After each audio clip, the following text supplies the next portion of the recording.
Entonces, el primer concepto con el que trabajo es con el de una gráfica. Una gráfica es un conjunto que finito no vacío. Definimos una gráfica GVE como un conjunto finito no vacío B de objetos llamados vértices junto con un conjunto no necesariamente vacío E de subconjuntos de los elementos de B llamados aristas. Aquí podemos ver, este es nuestro conjunto B, que son vértices, son nodos, son puntos. En el momento en que trazamos aristas o conexiones entre ellos, obtenemos lo que es una gráfica. Ahora bien, vamos a decir que una gráfica es completa si existen todas las conexiones entre sus vértices, estos que tengan todas sus aristas, todo conectado con todo. Y vamos a trabajar nosotros con estas gráficas, pero en el plano. Entonces, esto le llamamos gráfica geométrica. Una gráfica geométrica es G es igual a una pareja BE de conjuntos finitos que tienen las siguientes propiedades. El conjunto B es un conjunto de puntos en el plano. Y el conjunto E son segmentos de red recta definidos sobre los puntos de B. Y además, vamos a tener la condición de que el interior de una arista no tiene ningún vértice.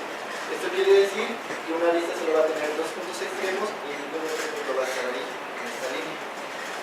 ¿Qué pasa? Cuando tenemos gráficas geométricas, estamos imponiéndole geometría a las gráficas. Entonces, vamos a decir que las gráficas son diferentes de acuerdo a su exposición de sus vértices.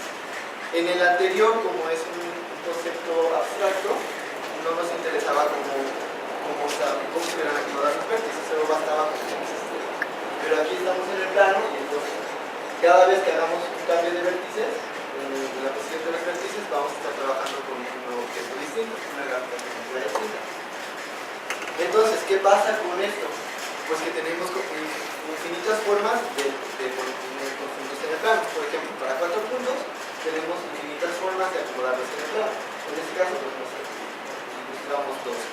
Pero como estas, pues hay una cantidad infinita. Al haber una cantidad infinita, pues no se puede manejar así. Sin embargo, en la literatura existe un concepto que se llama tipo de orden. Los tipos de orden lo que hacen es que clasifican a los conjuntos de puntos en el plano. Vamos a decir entonces que dos conjuntos pertenecen al mismo tipo de orden si comparten las mismas propiedades combinatorias, que es lo que a nosotros nos interesa estudiar. Entonces, por ejemplo, para 4 puntos existen dos tipos de orden. Cualquier conjunto de puntos que se nos ocurra de los infinitos que existen es equivalente a uno de estos dos. Entonces, bueno, de los tipos de orden existe una base de datos desarrollada por Osby para de 3 a 10 puntos. Existe una base de 11 puntos, pero no está disponible en su página de internet, entonces digamos que para el público está hasta 10 puntos. Y se ve de esta manera y bueno, puede ser consultada en esta liga. Ahora, ya un concepto importante con el que vamos a trabajar nosotros es el de la H-crossing family. Sea ese un conjunto de n puntos en el plano y H una gráfica abstracta, no geométrica. Una H-crossing family de S es un conjunto de gráficas geométricas que cumplen con las siguientes propiedades. Cada gráfica del conjunto es un encaje de H sobre S. Y cada pareja de gráficas se cruzan. ¿Qué quiero decir con esto? Yo voy a tomar una gráfica abstracta que es un conjunto de vértices con unas ciertas conexiones entre ellos y voy a buscar todas las formas distintas, voy a dibujarla en el plano. Y entonces lo que yo voy a buscar en una H-crossing family es que todas se crucen con todas. Siempre que yo tome una pareja de esta gráfica que yo haya elegido, de este dibujo, van a cruzarse. Entonces, por ejemplo, aquí tenemos un ejemplo de una K2 crossing family, que es una gráfica completa de dos vértices. Esta, en la literatura, también es una crossing family de segmentos. Y acá hay un ejemplo de una K4 crossing family, la gráfica es una gráfica completa de 4 vértices, y pues como podemos ver, siempre que tomemos dos, se cruzan. En este caso, tenemos una crossing family de tamaño 4, porque tiene 4 elementos, y en esta tenemos una crossing family de tamaño 2, puesto que tiene 2 elementos. Otro concepto importante en esta tesis fue el de tracker. Formalmente, se acá en una gráfica geométrica completa definida sobre un conjunto S de n puntos, decimos que T es un tracker si cualesquiera de KN, si cualesquiera dos aristas de T se intersectan. Aquí Aquí vamos a manejar solamente las aristas y vamos a buscar que tanto tengan cruces o compartan puntos. Perdón, a esto le llamamos intersección, que se crucen o que tengan puntos en común. Entonces, por ejemplo, aquí vemos un triángulo en el cual su intersección sucede porque todos están en el mismo punto. Mientras que acá tenemos un triángulo en el que suceden las dos cosas. Tomamos una y esta arista, por ejemplo, de alguna manera se cruza con esta y comparte punto con esta. Entonces, esto es un triángulo. Existe un teorema clásico en la literatura acerca de los triángulos, propuesto por Erdos, que dice que cualquier triángulo de segmentos tiene a lo más tantas aristas como vértices. Con esto vamos a definir un triángulo máximo. Un triángulo máximo simplemente va a ser un triángulo que tiene tantas aristas como vértices, mientras que Erdos dice que puede tener el mismo número de aristas como de vértices o menos. Nosotros vamos a decir que es máximo cuando tiene exactamente el número de aristas y el número de vértices, o sea, cuando sus aristas y vértices son iguales. Y este es un ejemplo, estos son dos ejemplos de triángulos máximos. Ahora, ya para empezar a definir el problema, voy a definir lo que es el número de la H cruz familia de S. Entonces, tengo un conjunto de puntos y voy a definir una gráfica. En este caso voy a definir una 2K2, que es un par de segmentos que no comparten vértices, como el rojo es una 2K2, los azules son una 2K2, y etc. Entonces, para esta configuración en específico de 2K2 que dibujé en este conjunto de puntos, la crossing family que se forma es de tamaño 2, pues siempre que agarremos una azul y una verde, se van a cruzar. La roja nunca cruza las demás, entonces aquí determinamos una crossing family de tamaño 2.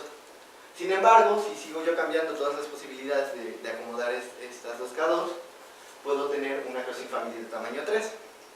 Entonces, si yo hago esto para todas las posibles combinaciones de la gráfica que yo pueda poner en el conjunto de puntos y tomo el tamaño mayor, ese es el número de la H crossing family de S. Ahora voy a definir la H crossing family de N, mientras que en S el conjunto de puntos será fijo. En N voy a tomar el mayor de todos los posibles conjuntos de puntos que hay. O sea, tomo un conjunto, saco el H crossing family de S y tomo todos los posibles conjuntos, saco sus máximos y tomo el mayor de todos estos. Aquí podemos ver un ejemplo, como esta configuración de puntos tiene una crossing family de tamaño 2 y esta crossing family esta configuración de puntos tiene una crossing family de tamaño 3. Si yo hago esto, me quedo con el mayor y ese es el H crossing family de N. En este caso, como son 12 puntos de ilustración, pues 3 es el número mayor posible, entonces pues 3 sería en este caso. Formalmente pues lo definimos así, el máximo de los números de H crossing family de S, donde ese es el conjunto de N puntos. Ahora, ¿qué es lo que hicimos en este trabajo de tesis? Determinamos el número de la K13 crossing family de N, que de manera intuitiva son estos objetos de colores, el azulito y el rojo, se ven de esta forma. Entonces, posteriormente los definiré bien. También determinamos el número de 2K2 crossing family de N, y además queremos determinamos si existe un triángulo máximo sobre todos los posibles conjuntos de 8, 9 y 10 puntos. Como la base, algo que no he mencionado, pero como la base de datos llega hasta 10 puntos, pues vamos a trabajar con conjuntos de puntos hasta 10 puntos. Entonces todos estos resultados son para máximo 10 puntos. Bueno, ¿qué existe en el estado de arte? En 1991, Erdos precisamente en su artículo Crossing Families encontró que siempre existe una crossing family de tamaño raíz de n entre 12, y esto lo hizo encontrando conjuntos que se evaden mutuamente y se ven más o menos de esta forma. Entonces esta es una cota inferior del problema. Sin embargo, pues el problema se cree que el tamaño máximo de la crossing family debería ser de n entre 2, y ese problema aún se encuentra abierto, al parecer, pues es bastante difícil. Ya, desde el 91.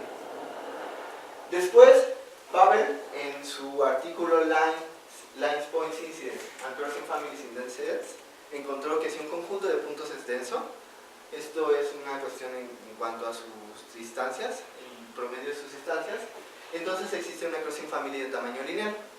¿Qué quiere decir tamaño lineal? Pues que es casi del mismo tamaño que de puntos que hay. En este caso se acercaría al máximo que es n entre 2, perdón, pero tiene que cumplir el conjunto de puntos esta condición, que es esta. Después, ya en 2013, en el artículo On Some Numbers Related to the Erdős-Stickers Theorem, definieron el problema de cruces, pero ahora con un JK mallas. En este caso determinaron que siempre podemos encontrar una 1,2 malla, que es esta que se muestra en la ilustración, en conjuntos de 8 puntos.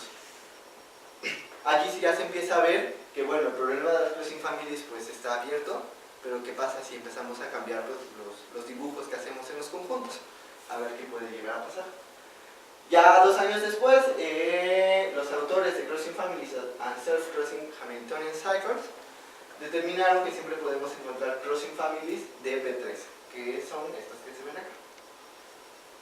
Y ese es el estado del arte. Entonces, esto nos dio una motivación para seguir explorando posibilidades, cambiando con el problema de los cruces, que es esencialmente, pero cambiando los objetos que se están cruzando.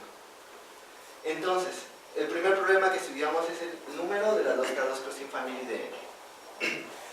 Denotamos como 2K2 a la gráfica que tiene dos componentes conexas, cada una de las cuales es isomorfa a la gráfica K2.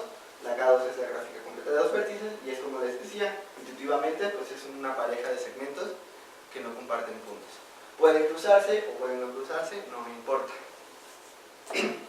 Ahora, una 2K2 crossing families luce de esta manera. Tenemos una 2K2 que está representada aquí con rojo, otra 2K2 representada aquí con azul, y si uno de sus elementos de cada una se cruza, entonces vamos a decir que las 2K2 se cruzan. En este caso, su cruce nada más existe aquí, pero ya con esto basta para decir que las dos gráficas se cruzan. Ahora, nuestro tamaño del espacio de búsqueda, que es nuestro principal reto. Dado un valor de n y suponiendo que 2K2 crossing family de n es igual a 2, esta suposición es porque cada 2K2 ocupa 4 puntos, entonces solo tenemos a lo más 10 puntos. Entonces nuestras crossing families solo podemos formar a cuando mucho 2K2 en ese conjunto de puntos. Para suponer que el número de 2K2 crossing family de n es igual a 3, necesariamente tendríamos 12 puntos. Necesitaremos tener 12 puntos. Entonces, con el valor de n y suponiendo que el número de 2K2 crossing family es igual a 2, el tamaño de búsqueda está determinado por estos dos factores. Las formas distintas de elegir dos gráficas isomorfas a 2K2, que es este número combinatorio de acá, y el número de tipos de orden que existe para ese valor de n. Entonces, ya aquí en números podemos ver que para 8 existen 613 formas de elegir parejas de 2K2 y hay 3.315 tipos de orden o 3.315 conjuntos de puntos diferentes a explorar, lo que nos da un tamaño de espacio de búsqueda de 2 millones. Pero sin embargo, ya para 10 puntos estamos hablando de 28.000 formas de elegir parejas de 2K2, ya nada más agregando 2 puntos, y además 14 millones de tipos de orden, aproximadamente. Entonces nuestro problema pues crece mucho, nada más con unos cuantos puntos. Entonces implementamos un algoritmo para determinar esto. El algoritmo recibe un conjunto S de puntos correspondientes a un tipo de orden, en este caso 8. Con él creamos un arreglo de todos los segmentos que hay, todas las parejas de puntos. Y con este arreglo de segmentos o de aristas, creamos un arreglo P con todas las parejas de segmentos, o todas las 2K2, cada elemento de P corresponde a una 2K2. Entonces vamos a explorar los elementos de P y vamos a preguntar si se cruzan.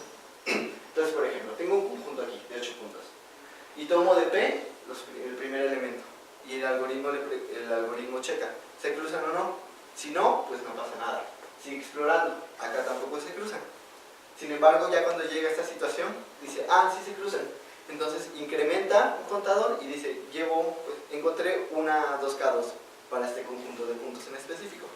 Al final nuestro algoritmo va a retornar cuántas de estas encontró para el conjunto de puntos y así cuenta para cada uno de los tipos de orden. Las complejidades entonces, la complejidad del espacio de búsqueda, del tamaño del espacio de búsqueda es O de n a la 8. La complejidad de nuestro algoritmo también es O de n a la 8. Esto quiere decir que no hubo mejora, hicimos el algoritmo exhaustivo en este caso, bueno, fue lo que resultó. Y esto se traduce ya en tiempos de ejecución de esta manera. Con los datos combinatorios que teníamos, el tamaño del espacio de búsqueda, hicimos el cálculo y por ejemplo para 10 días calculamos que nuestro algoritmo iba a tardar 3 días, 10 para 10 puntos iba a tardar 3 días en resolver el problema, mientras que realmente pues tardó 23 horas. Entonces, pese a que las complejidades fueron iguales, el algoritmo fue mejor. Esto tiene que ver porque este cálculo fue hecho en el peor de los casos, en el conjunto que sucede en el peor de los casos, les van a hablar ahorita.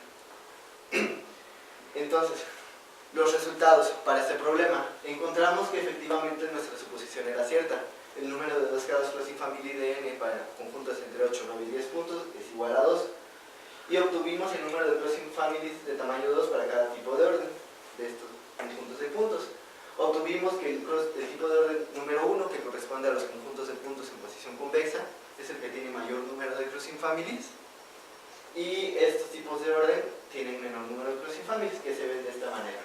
Para 8 puntos tenemos que el conjunto 2988 tuvo 103 crossing families y el conjunto de puntos a grandes rasgos pues se ve como un triángulo en el exterior, luego sus otros 3 puntos forman un triángulo y los puntos internos. Para 9 puntos fue el que minimizó el problema, fue el conjunto 151.152 con 961 2K2 crossing families.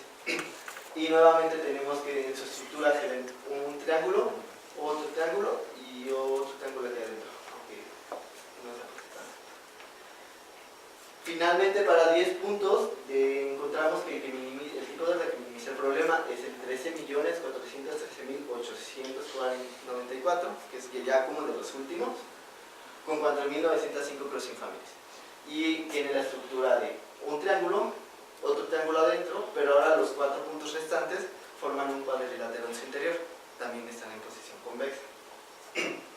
También obtuvimos en el desarrollo de este algoritmo el siguiente teorema, que dice que si sea K en una gráfica completa y sea P el conjunto de todas las parejas aristas de Kn disjuntas en vértices, y consideramos de Kn cualquiera de sus gráficas de n-1 vértices, tomamos el vértice Q como el conjunto Q como el conjunto de todas las parejas aristas no necesariamente disjuntas. Entonces la cardinalidad de P es igual a la cardinalidad de Q. ¿Qué quiere decir este teorema? Bueno, yo tengo una gráfica completa, por ejemplo, de 4 vértices. Y yo quiero saber cuántas parejas de aristas hay que no comparten puntos, para saber cuántas 2K2 hay. Pero no lo sé. Pero entonces encontramos que si yo quito un punto y me fijo en cualquiera de gráfica de Kn menos un vértice, en este caso de 3, y cuento todas las posibles parejas que hay, entonces puedo saber este dato de acá. En este caso el conjunto Q son las parejas, todas las posibles parejas con 3 elementos, y el conjunto P son todas las parejas, pero ahora que no comparten vértices y también con 3 elementos. Y bueno, el segundo problema que resolvimos es el de determinar el número de K13 crossing family de n. Entonces, una gráfica bipartita completa KUW es una gráfica cuyos vértices se pueden separar en dos conjuntos disjuntos U y W, de manera que las aristas solo pueden conectar vértices de U con vértices de W. Eso es el concepto de una gráfica bipartita completa. Una K13 en específico es una bipartita completa que tiene un vértice en U y 3 vértices en W. Y existen todas sus conexiones y siempre se ven de esta manera. Al vértice que está en U solito le vamos a llamar vértice ápice, y esto va a ser importante más adelante. Entonces una K13 crossing family pues luce más o menos de esta manera. Tengo un conjunto en este caso ya de 10 puntos y aquí formo 2. La negra y la azul se están cruzando porque el vértice B4B10 cruza al B1B5 y B1B6. Sin embargo, bastaría con que cruzara al B1B5 para decir que forman una crossing family. Nuevamente, nuestro tamaño de espacio de búsqueda está determinado por los tipos de orden que hay para n, y vamos a suponer que el número de K13 crossing family de n es igual a 2. Nuevamente, porque una K13 va a 3 vértices, 4 vértices. Entonces, pues es lo más que podemos buscar. El tamaño del espacio de búsqueda entonces está determinado nuevamente por las formas distintas de elegir parejas de K13 para cada valor de n, que es este número combinatorio, y los tipos de orden para el valor de n que estemos utilizando. Nuevamente en números se ve así, y pues otra vez es grandote, o sea, tenemos 561 parejas de K13, el mismo número de tipos de orden. Y para 10 pues ya crece, ya tenemos 25.200 formas de elegir parejas de K13 y los 14 millones de tipos de orden, lo que nos da pues 360.000 millones de formas distintas, que es nuestro tamaño del espacio de búsqueda. Ahora, para nuestro algoritmo, aquí sí lo mejoramos por medio de un teorema. Este teorema nos ayudó a no hacerlo tan exhaustivo, digamos. Entonces, lo que trata nuestro teorema es, voy a definir una K13, a la cual voy a llamar H. Posteriormente me voy a fijar en el conjunto de puntos restantes, que son los puestos en azul. Y voy a elegir a cualquier punto de esos como el ápice de una K13 que todavía no voy a dibujar, todavía no existe. En este caso pues tomo este. Entonces, en lugar de dibujar las K13, yo voy a ver todos los segmentos que inciden en BA, y ya que los tenga todos, entonces me voy a fijar cuántos de estos cruzan a H. Sabiendo el número de este, lo voy a llamar K, el número de segmentos con vértice BA y que cruzan a H, yo puedo saber todas las posibles parejas de K13 que van a formar una crossing family. Solamente necesito estos dos datos. Entonces nuestro algoritmo ya no va a construir todas las posibles parejas, sino que se va a quedar hasta este punto. Construye una y nada más explorar los otros vértices. Y esto pues constituye una mejora. El teorema es este, y lo importante aquí de nuestro teorema es esta función. Esta función es la que nos permite poder acelerar nuestro algoritmo. Esto es lo que va a acelerar nuestro algoritmo todo el tiempo, para no explorar todo el tiempo. Entonces, ¿cómo se ve? Tengo un punto de 10 puntos. Elijo una como H. Y entonces, del resto de puntos, elijo uno como ápice y trazo todos.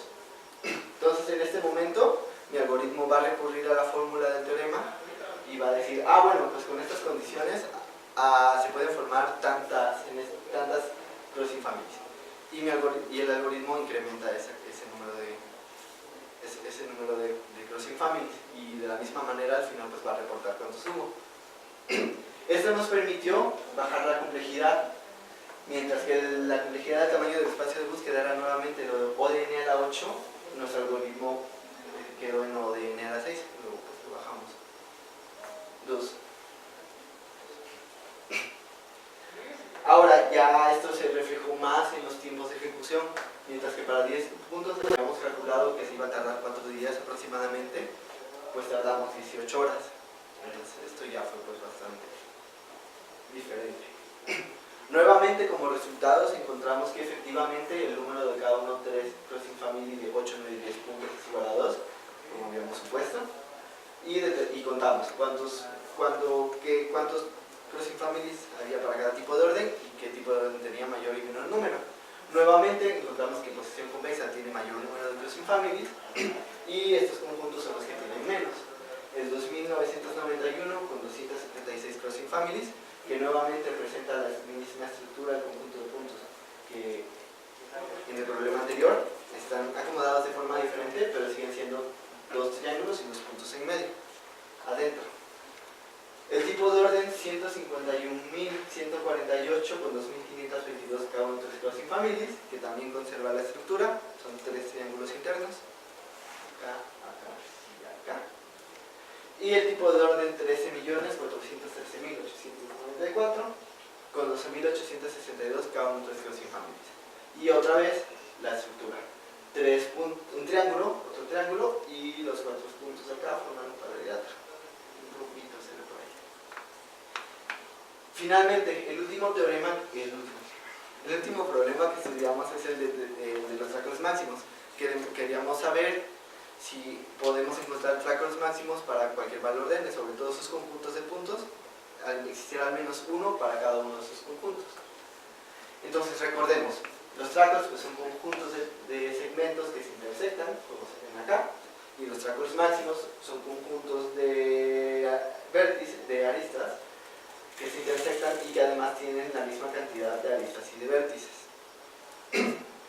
Nuestro tamaño del espacio de búsqueda aquí sí es gigantesco, porque además de tener los tipos de orden que es grande, ahora tenemos las formas distintas de elegir n segmentos, porque estamos buscando n es el número de puntos y estamos buscando pues n aristas también.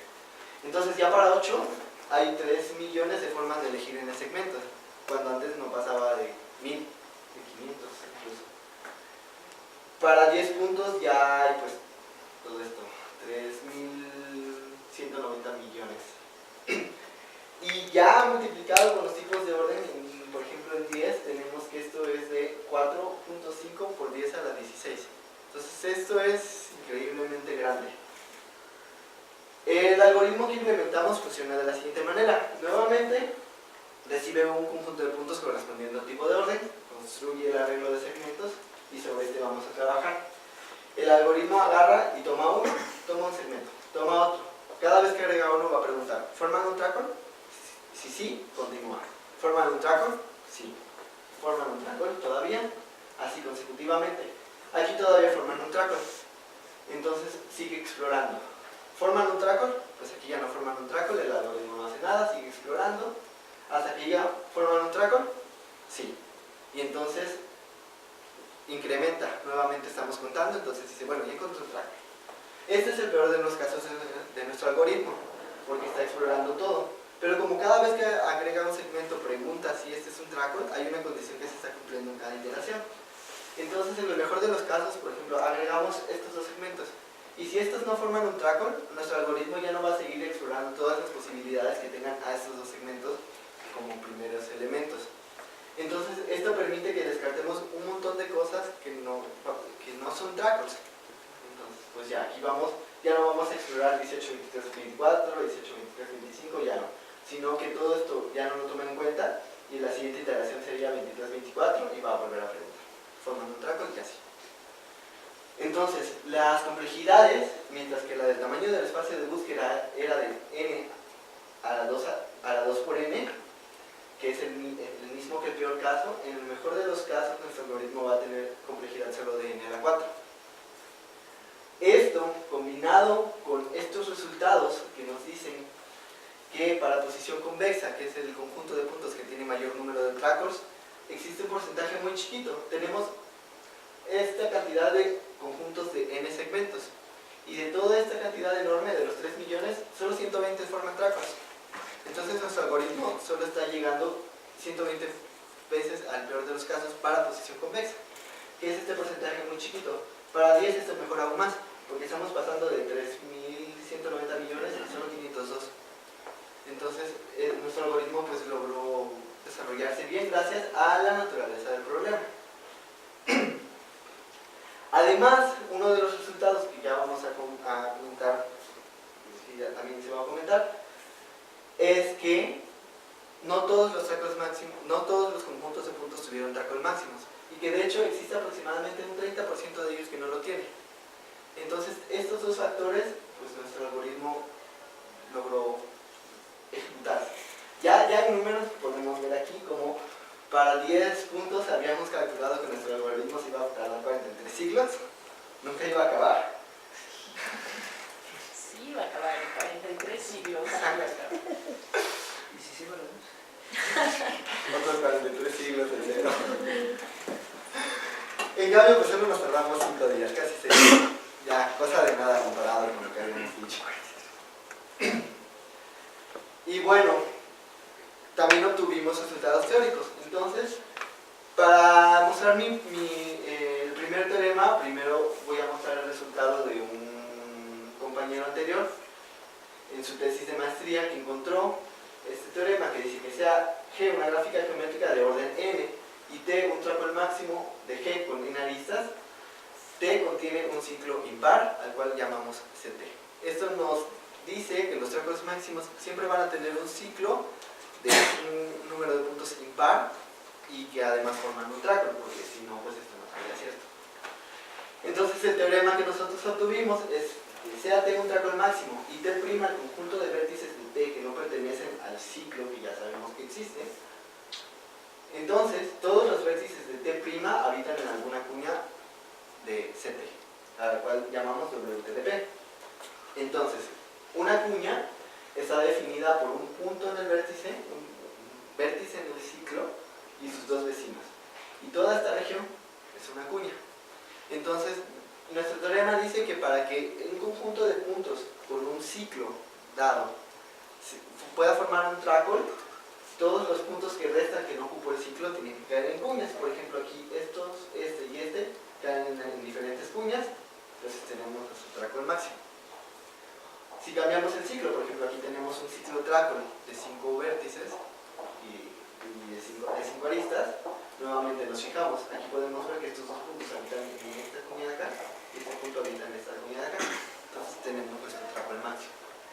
Sin embargo, si se da una situación en un conjunto de puntos y un ciclo, este ciclo sus cuñas son esta, esta y esta. Este vértice y este están en cuñas, pero estos tres no. Entonces, si se da esta situación, no es posible formar un tracol máximo. Ahora, los conjuntos de puntos, el 30% que no tuvo tracol máximo, fue porque para ninguno de los posibles ciclos que se podían formar se cumplía la condición que necesitábamos. O sea, de todos los posibles ciclos que el conjunto de puntos tenía, había al menos un punto que no estaba en una de sus cuñas. Entonces ya con eso ya no existe el tracol máximo. El segundo teorema para este problema que encontramos es para contar el número de tracols máximos que hay en posición convexa sin formarlos, solo formando sus ciclos. Entonces, sea ese un conjunto de n puntos en posición convexa, el número de tracols máximos de S es igual a este número. Este número, o esta suma de acá, es igual a las formas distintas de elegir ciclos tracols en un conjunto de puntos en posición convexa. Entonces tengo este conjunto de 8 puntos. Esta es una de las formas. Entonces el teorema dice que siempre que yo tenga un ciclo tracol en posición convexa, el resto de los puntos van a caer en cuñas. Y con esto sabemos que va a ser un tracol y por eso solo basta con contar los ciclos. Entonces, por ejemplo, ya está explorando. Este es el tipo de orden. Ahora les voy a mostrar algunos conjuntos de puntos que no tuvieron tracols máximos. Entonces se ve de esta forma. Y de hecho, no, fuera del teorema que encontramos, aún no encontramos otras características. Entonces, por ejemplo, para 8 puntos tenemos el tipo de orden 2868 y se ve de esta forma. Uno pues piensa, nos fijamos en los puntos que están en posición convexa y cómo están. Por ejemplo, aquí tienen 4 y 4. Sin embargo, este tampoco tiene el tracol máximo y este ya se ve muy distinto. Este ya es un triángulo y acá tiene un cuadrilátero adentro y un puntito adentro. Entonces las variaciones, al menos en cuanto a observar sus convexidades, no parecen tener un patrón. Lo mismo para 9 puntos. Tiene como esta forma, pero sin embargo para este otro tipo de orden que tampoco tiene tracol máximo se ve distinto, bastante distinto. Igual, 10 puntos. Y entonces pues, ya nada más como para mostrar un poquito cómo se ven estos conjuntos que no tuvieron tracol máximo. Aquí lo que está pasando es que siempre que busquemos ciclos, tracols, los demás puntos no van a estar en alguna cuña, al menos uno. Ya finalmente, estos conjuntos de puntos son generados por un código que desarrollamos, hecho en C y OpenGL, para visualizarlos. Él toma la base de datos de Oswin y entonces forma todos los tracols con el algoritmo que propusimos hace rato y con base a esto los dibuja. Entonces nosotros podemos explorar los tipos de orden y además los tracols que existieron para cada tipo de orden, todos los que hayan existido.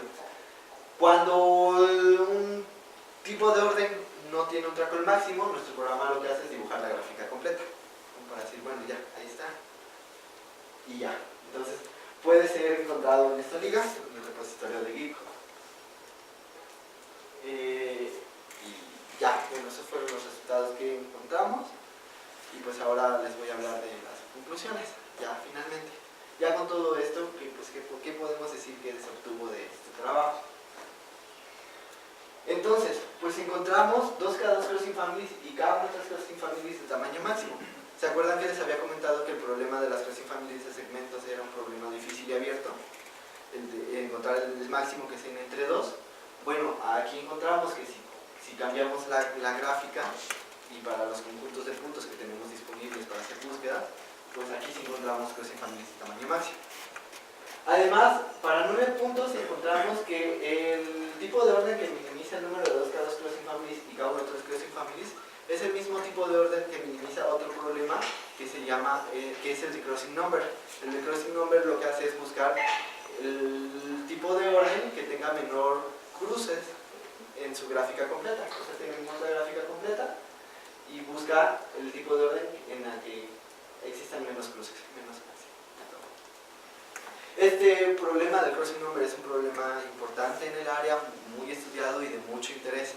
Entonces cualquier pista que nos diga pues que hay algo relacionado con esto puede contribuir también a eso. Es como decir, como qué tal, como dar nuevas ideas, nuevos panoramas. Para 8 puntos, solo el tipo de orden que minimiza el crossing number coincidió con el K13, con el tipo de orden que minimizó el problema del K13 crossing number. Y pues bueno, nuevamente, el tipo de orden que minimiza el crossing number tiene la estructura que habíamos comentado anteriormente, al menos con base a sus cierres convexos. Son 3 puntos y 2 para 9. 3 triangulitos para 9, perdón, la anterior era para 8. Y para 10 todavía no está la información en la base de datos. Oswin solo tiene la información para 9 puntos. También encontramos que no todos los conjuntos de 8, 9 y 10 puntos tienen al menos un tracol máximo.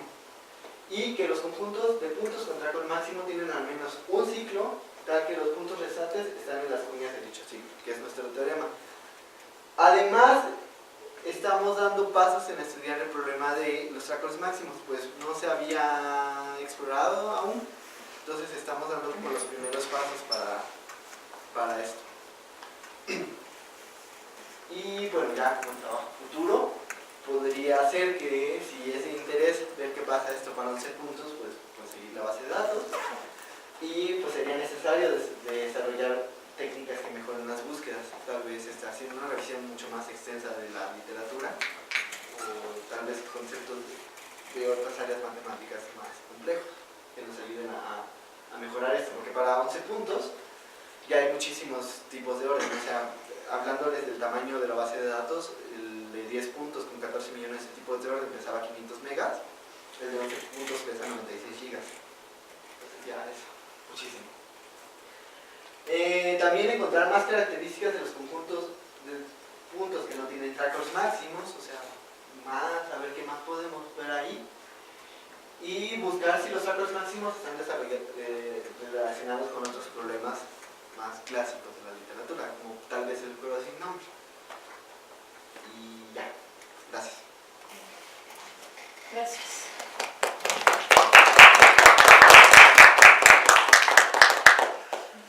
Ok, ahora vamos a hacerte algunas preguntas.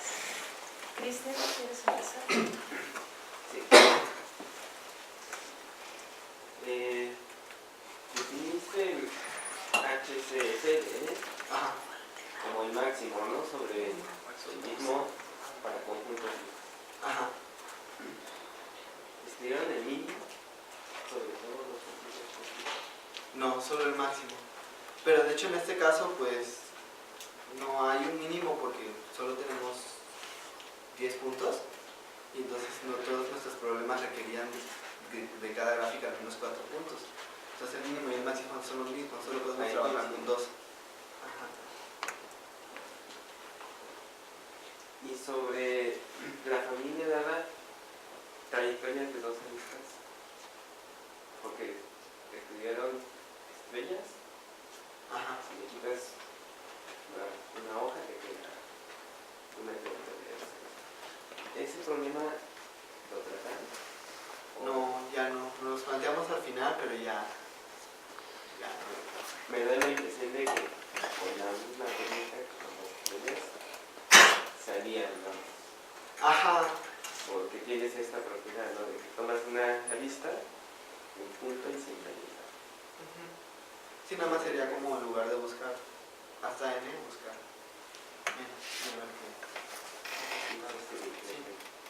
Y bueno, sobre esta última parte, Ajá. cuando tienes conjuntos sin tracos de tamaño n, ¿no? Ajá. Decías, por la estructura de los puntos cambia. Ajá. ¿Está contenida la que minimiza el número de cruces? Lo chequé y no coinciden. O sea, los que minimizan el número de cruces son conjuntos sin traco al máximo. Ah, o sea, sí está contenida. Ajá. Los que minimizan el número de cruces son conjuntos sin tracos máximos. Porque ese sería un buen candidato a esa estructura. Al menos la que se conoce que minimiza. Ajá. Buscar si no tiene tracos máximos. Ajá. Pero eso ya sería para una n arbitraria. Ajá. Sería un buen candidato. Pero no tengo ni idea. Bueno, y ya una última pregunta. La palabra traco, ¿cómo la traducirías al español?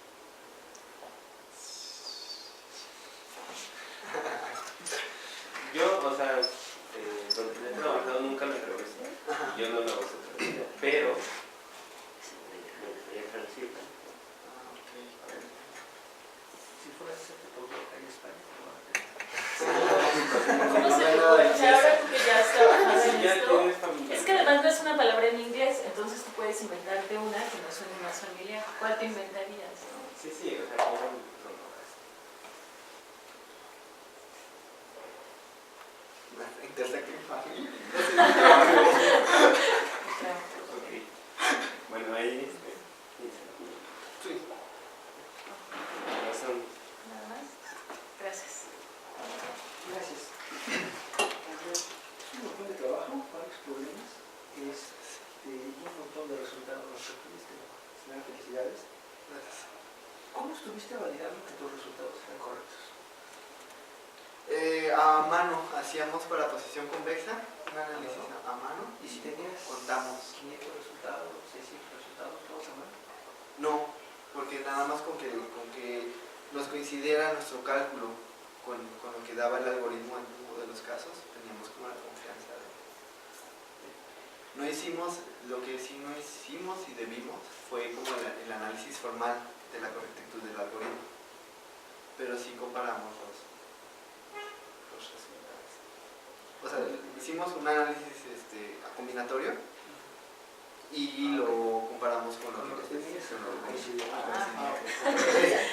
era la Estaba respuesta. asustando. Esa era la respuesta. Ok. Al final de cuentas, cuando estás buscando estas cosas infamilias, estás buscando gráficas, ¿no? Estás viendo si están interceptadas o no. ¿Tú crees que tenga sentido, por ejemplo, que una familia te puede generar un lugar geométrico? Ajá.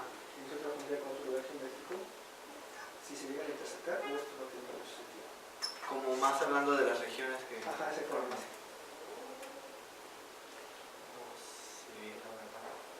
Bueno, reglas que no, ¿verdad? Es que no Se ve que es así, sí, ¿verdad? A lo mejor Ajá. sí no tiene mucho caso.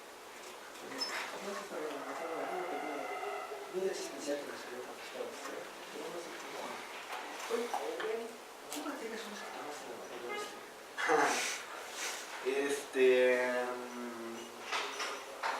Análisis de algoritmos y las dos de núcleo y programación avanzada, aritmética y matemáticas discretas. Después tomé las otras dos de núcleo que eran arquitectura y teoría de cómputo. Y paralela, las dos de paralela y cómputo.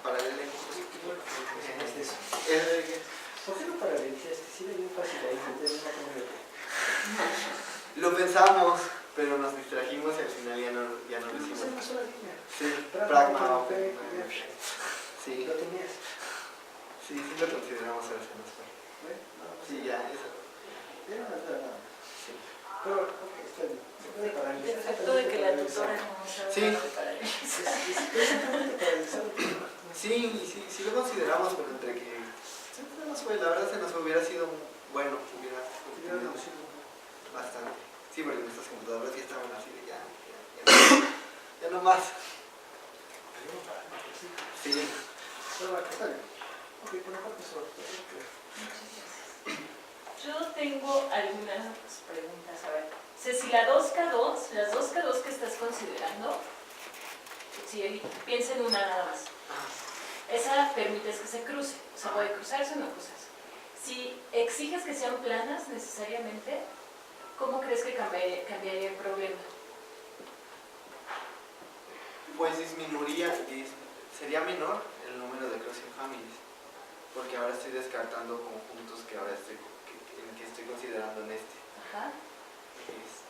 ¿Crees que el número de crossing families ya no sería, o sea, sería menor? Menor. Ok. Sí, porque ya lo que estoy buscando ya sería contando más, ya estoy poniendo una restricción más al problema. ¿Serían más sencillas las búsquedas? ¿Crees que ahí podríamos mejorar el algoritmo? Probablemente sí, probablemente se podría desarrollar alguna técnica ya considerando esto. Sea más fácil de manejar. Porque lo intentamos manejar, pero el número de casos era muy grande. Y la pregunta obligada que no te hicieron los doctores, pero yo sí te quiero hacer. ¿Por qué los algoritmos tienen complejidades tan altas? Por el tamaño del espacio de búsqueda, porque son problemas combinatorios muy complejos, muy grandes. Entonces, pues son problemas que son muy difíciles de resolver. De hecho, por esto se propusieron resolverlos por medio de búsquedas, porque ya por medio de análisis matemático combinatorio ya es más difícil, por lo mismo. Entonces, las complejidades están un poco ligadas al tamaño del problema. Si el tamaño del problema del espacio de búsqueda tiene la complejidad tan alta, pues nuestro algoritmo al no ser tan óptimo, pues las complejidades eran iguales o cercanas. Pero ahí el problema es que son búsquedas exhaustivas. Ajá. Entonces, ¿no se puede hacer si no son búsquedas exhaustivas? Sí se podría hacer, nada más tendríamos que encontrar las herramientas matemáticas que nos dieran la seguridad de que estamos explorando todas las posibilidades. Que no las explore todas, pero que por medio de algún teorema o algo así, o la geometría tal vez, nos dé la seguridad de que estemos explorando todo, sin explorar. En ese caso, pues nuestras complejidades sí serían mucho menores. Ok. Y ya mi última pregunta es, de los resultados, más bien son dos preguntas, de los resultados que obtuviste, ¿cuál te parece a ti que es el que aporta más, algo que es el más interesante para la comunidad? Y la segunda pregunta es, ¿cuál es el que a ti más te gustó? Ok, bueno, la primera yo creo que es el de las líneas en los tracos, porque ya nos está dando una idea de cómo atacar el problema, de cómo se ve. Entonces sí, pues es bastante fuerte. Okay. ¿Cuál me gustó? Pues yo creo que, pues, ¿en qué sentido? Porque de pensarlos... El que tú veas y digas, oh, este es mi resultado más bonito, no sé, lo que sea que se signifique. Pues todos, porque todos representaron para mí un reto y